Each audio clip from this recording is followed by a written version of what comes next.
Hi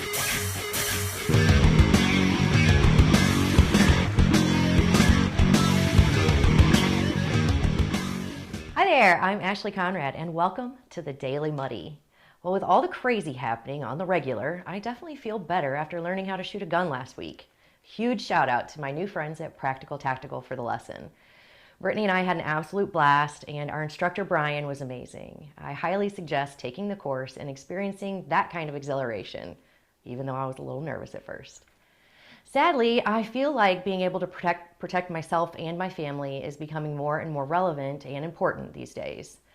Not necessarily shooting my way out of a situation, but if necessary, I'll go to the ends of the earth for the people I love, including, but not limited to, packing up and heading off the grid until all this craziness subsides.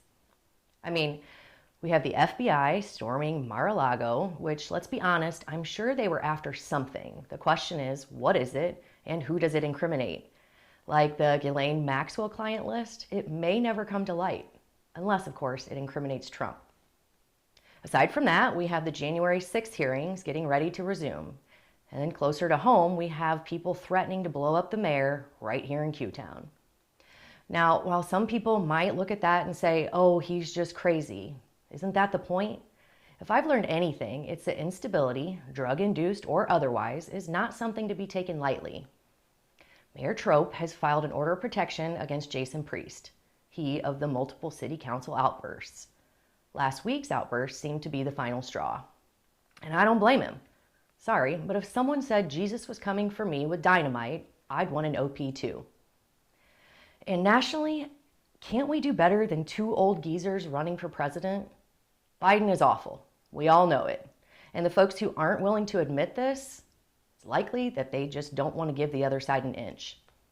And yes, I know our economy was in much better shape with Trump, but to be fair, I don't think another 4 years of him is great for our country either. Can we please get someone in there who is actually concerned with the United States of America? I mean, many jobs have mandatory retirement ages. Why the hell don't we have that for our Congress and the presidency? And career politicians should be a thing of the past. These seem like no-brainers to me. Another no-brainer, shouldn't the federal government be more efficient than distracting? What is really going on here?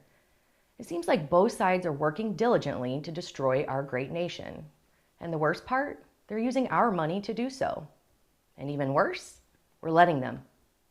These are just crazy times. So crazy. We can do better, and we have to do better. Speaking of doing better, next up, I talked to Bob Gough about what's happening on the river.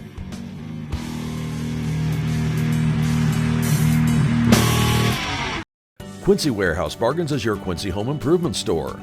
It's the only store of its kind in the Quincy area. We offer flooring, mattresses, area rugs, dining sets, couches, appliances, and much more. And have more products to come so we can better serve the Quincy and tri-state community. Our staff is ready to help you find what you need to make your house a home. Quincy Warehouse Bargains, 4100 North 24th Street, Quincy. Instant Replay is your local sports bar. With 18 big screen TVs, we have all the sports packages from college games to pro games. We offer daily drink specials, and come check out the Bullpen, our newly renovated beer garden. Instant Replay, 2739 Chestnut in Quincy. Welcome to the Abbey, a Quincy tradition. With 6 big screens, a new larger kitchen, and now more seating capacity, the Abbey is the place to be. Before, during, and after the big game. Come enjoy fan favorite appetizers, steaks, burgers, and a variety of daily food and drink specials. Can't join us? Carryout is available too. 1836 Spring in Quincy. Opens at 3 p.m. Tuesday through Sunday. Come join all your friends at the Abbey, a Quincy tradition. Are you looking for the perfect venue for your next special event? Check out Utopia Event Center. Utopia has a large banquet room and an awesome bar area, perfect for anything from birthday parties to formal corporate meetings. It also offers a photo booth, stage for a DJ or a live band, and a fully stocked bar, all for only $300. Check us out at utopiaeventcenter.com or call Barn at 217-430-6559 for more information. Utopia Event Center, 900 North 12th Street in Quincy. There's a reason Harvey's Furniture has been around for over 75 years. Exceptional quality furniture, affordable prices, superior customer service. The only way to stay in business for over 75 years is to do things right. Harvey's Furniture. Our home, your home. Okay, I'm back with Mr. Bob Gough. And Bob, my family and I went to the Riverfest this weekend. I loved it. I thought it was a great event. I was a little let down by the lack of support from Quincy, but we went and we took advantage of everything they offered, and some of the music was less than I think what people were hoping for, but some of it was great. One instance in particular, so Callista Clark, who's a 19-year-old country star, was singing, so we took our oldest daughter Claire just so she could experience her first concert, and Callista's dad actually came up to us and thanked us for bringing Claire, because Callista, of course, wants fans that are going to grow with her. So he gave us each a guitar pick signed by Callista. Oh, cool. Yeah. So these kind of events are just really, really cool. But like I said, there was quite a few people there, but I was a little surprised by it, and I was even more surprised. That the riverfront's there, Right. and there weren't a lot of boats. Right. So maybe that. Well, it's tough right now. The bay's still kind of messed up, and we'll talk about that here in a little bit. So that's a problem. Also, it's the first year for the event. Right. And again, when you're going to have an event in early August, it's going to be hot. So Right. you really can't use the heat as an excuse, because again, it's going to be hot. It's August, yeah. But again, I think first year, people want to kind of figure out what it is. Maybe get a couple more acts in there that have a little more name recognition. I know, but like you said, Puddle of Mud, a lot of people were excited about that, Yeah. and they did have some good acts in there, and they had a lot of stuff to do. Right. So I just think this is a thing. It's going to grow. I don't think they could have expected, to be where they were maybe in the heyday when it was at Fort Madison, especially when it's the first year that you're kind of bringing it back. Right. So Right. again, I think it seems like it did okay, and nowhere to go but up, and see what we can do to improve it next year. Yeah, I'm really hoping. So they are bringing it back. I mean, that's Yes, that's a it's done committed deal. for one more year. Yeah. Okay, awesome. So hopefully we can get a little more engagement. And Yeah. I've heard people talk about kind of the price of the tickets, which I know it was a little pricey, especially if you're taking your whole family. But it's like the price of a nice dinner. Right. So, and that's a 3-day pass. And it's something different. Too. Yeah. Yeah. I mean, that's the thing. It's something Yeah. different. And if you're not going to take your family, or if you just want to go with your significant other or whatever, Sure. great. You can go enjoy some music. It's kind of what the whole thing's about. And So. support more events like this. Right, Because we yeah. all want more things Yes. to do in Quincy, right? And we Yes. want people in our hotels and in our restaurants and visiting this Yes. great city that we call home, right? Yes, that is the plan. But like I said, I was surprised about the river, the lack of the boats on there. But then I thought, okay, well, I see that island that's out there, that grassy area, and I'm sure it has something to do with dredging Yes. and the marina, and there's been a lot of talk about that. So Right. we have the Riverfront Committee that's trying to build that up, and then we have the Park District that's saying, no, we're closing the marina after next year, right? Yeah. Okay. That's not simpatico. It's at not, all. yeah, it seems a little counterintuitive, counterproductive. Yeah, the but mayor actually spoke about this to David a little bit at the council meeting last night. But the Park District's been losing money at the marina for years. But now that you have the Bay project, which is getting millions of dollars from the federal government for the Upper Bay, which is really for wildlife and hunting and fishing, but it is also going to have some benefits to the bay and fixing the cut through and doing some other things. Okay. But the Park District is sitting there in the middle of that, because they're the ones who control the marina and they're the ones who control the riverfront. But we also have the Riverfront Development Committee coming in, trying to say, hey, look at what, we want to do all this stuff and we want to improve the riverfront, which I think a lot of people want to do. Sure. They just want to, the devil's always in the details. Yeah. So for the Park District to come out and say, well, we're going to close the marina if we don't get support or help or whatever in 2 years, you're not a river town if you don't have a marina. And you cannot have a $1 million river for multi-million-dollar riverfront. I hope it's closer to like 5 million than some of the numbers I've heard thrown out. You can't have this development without a marina. Okay. So they have to be able to make this work, whether the Park District, the Park District is part of the Riverfront Development Committee. And not just a marina, one that we take care of. Yeah. Right. Oh, we no, can't just stick the marina there and then say, okay, because I know that's kind of. I think a great thing to look at would be to move the marina out of the hole it's in, because and then if you move it to the if you move it closer, if you put it along Kessler and Clad Adams, I think there's some I think there's some merit to looking at that.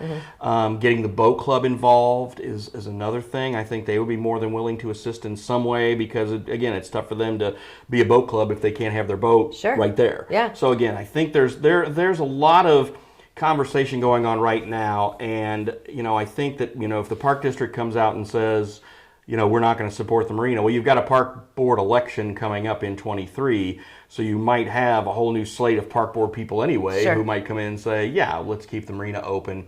Again, you can't be a riverfront community that is going to have a vibrant riverfront and a vibrant downtown area that's tied into the river if you don't have a marina. Yeah. And that needs to be fixed. That's priority one. Sure. And there's a whole demographics of Quincyans who boat for fun. Right. So not as many as used to be. I know that's a lot of them go to Mark Twain Lake. A lot of them go to Lake of the Ozarks. Which that's is unfortunate. been a growing sector of people who just go do that. Like, I'm gonna put my boat down there. But meanwhile, we're investing a shit ton of money into the barge dock, right? Yes, but that's for commerce, and that's that's kind of one of those private-public partnership deals where I know Huber uses it heavily, Prince Agri uses it heavily, McKnight Trucking's involved, ADM has their own dock, but I think they use it as well. So again, that's the way that most people are going to want to move most of their goods is up and down the river because it's the cheapest way to do it. So they've got to pump this money into the barge dock to build up the wall and make sure it doesn't flood. And they were looking at doing this a couple years ago, and the price tag was $2 million. And of course, as you know, if you wait on something, the price is not going to go down, and now it's like $4.3 million, especially today, $4.4 million. So so that's the council approved that last night too. So again, Quincy has this wonderful tradition of being a city on the banks of the Mississippi River. And things have been tried in the past. Quincy Island tried and came and gone and didn't left. We had a lot of bars and things along the riverfront at one time. Now, sometimes maybe a little sketchy, but we did have them. And now we've got people who are investing. Sometimes those are the best. Well, yeah, that's true. Well, then we've got people who are investing. We have Native and we have Chicks and we have other people who are looking to put other things in there. So I think that, again, once we just have, and I hope that that's what the Riverfront Commission is going to do. I hope it's going to be sort of a cohesive group that can kind of say, they can put forth suggestions. They really don't have a lot of governing power because they can't do anything unless all three branches of government, the city, the county, and the park district, are all involved. Okay. So if they can all work together and figure something out with the marina and Clad Adams and Kessler to tie it all in together, and then whatever money comes in to build whatever else they want to put on the riverfront, that is going to certainly benefit the city. It's just there are degrees of things that need to be done. Most importantly, the bay has to be dredged and cleaned out. Clad Adams has to be dredged and cleaned out, and it has to be reconfigured in a way where it just doesn't fill all the time. So where you can actually put boats in there, and maybe we can build a dock out there that the Mississippi Belle or Queen or whatever stops by. So I think Mississippi Belle's the casino. That's in Ozark. But anyway, I was thinking another. You know what I'm saying? Yes, I think if something like that is able to come about, then I think that will certainly be a net positive for the community. Yeah. So amazing potential with events and projects that we can look into, but we got some work to do. Oh yeah, no doubt about it. Speaking of work, I am going to be in St. Louis for the remainder of the week, so you get to fill in for me, right? Yeah. Okay, but later this week, Club Muddy with you, myself, and Frankie. Should be back, on Friday, so looking forward to it. Okay, Thanks, we'll Ashley. see you then. Okay.